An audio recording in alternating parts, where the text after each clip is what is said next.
That's not going to be enough to stop the pace of the squad. For the time being, though, nobody else has got the elevation to deal with Vision System.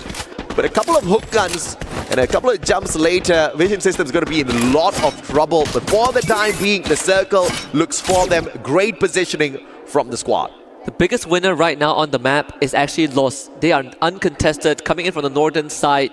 And they can get a free entry if they want. Yeah. But for the rest of the team, it's about to get incredibly bloody. We are almost 12 minutes in, and we still have 11 full squad. And to fight at the eastern side of the refinery, a couple of structures, high-rise structures, but plenty of open ground. We also spotted Lost using the binoculars, managing to scan out 4 players on the side of Movistar R7. So they do know that if they make a straight beeline for the safe zone here, they're going to be in a little bit of trouble. But all thanks to the elevation that Kalahari presents, they play the cliffs to their advantage. They maintain cover as they approach the other squads. Buriram, on the other hand, one might expect them to break a leg with that fall, but once again, thanks to the hook gun, which is pretty much cheap and available for everyone. Moshi not allowing Neja to get away. Boonjame chipping in as well. Wasana fighting Exposi. Virtus Pro back away, Buriram says. And this is just, again, showing us how experienced BRU players are. That decision to take fire was so quick and decisive. And Moshi landing those initial shots, that is what's going to make the difference in these crucial moments. BRU now rotates forward. They're going to make a bit of detour towards the western side of the map and try to cut through from that compound, from that area. But it will put them in the crosshairs of Pain Gaming and RRQ.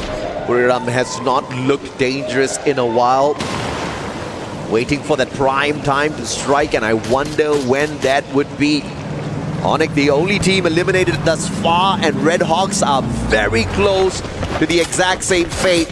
But Moshi, Wasana, both going down. Pain Gaming delivering the hurt. Motovia with the sharp shots from across. Get High desperately hanging on. Has got the M79. Needs another grenade to wreck the chances of Peter here. Yeah, Jonah is going to try and help, but Get High has already been knocked down by Noda. And BRU once more collapsing in the hands of Pain Gaming, as they pay the price of 2 members, but at least they're still in it to win it. Unbelievable stuff. Buriram in the 9th spot. There's a high probability they get eliminated if they keep up the slow pacing for themselves. If we don't see an aggressive version of Buriram, they are probably not going to be at point rush. But look at Lost, circling on in. Falcons in trouble, they see the team wide open. Grenade after grenade. Hararal, pounding, dropping those nades like they hot. And Falcons dropped right when they found them. Caught completely unaware and given a shallow burial by Lost. The Brazilian champions once more showing us the aggressiveness. Before the show even started, we saw Lost talking about their playstyle. Yeah. We see, we shoot, we take down, we eliminate, and we win. And that is how they won the domestic championship. Finished 4th last year on the stage, 3 out of 4 of them. And right now, they're about to make that point once more. Motovia fighting Ma'al from up top, VSE with the steal. Unbelievable stuff out of the Brazilian squads this time round. They all want blood, and they find those points behind those shots. Movistar R7 in a decent spot. Dudes wants revenge. Forced back by the circle. Can't go in there for the extra point. Will focus on their own placement first. Lost on the other hand with a quick reposition. And this is absolutely smooth from the squad. Pain Gaming on the other hand loses Motovia and gets taken out in 7. And Lost puts themselves in the circle too. They have VP and Dragon Esports to do it, but as long as they take care of teams like Movistar R7, they can stand there forever because Dragon Esports are also preoccupied.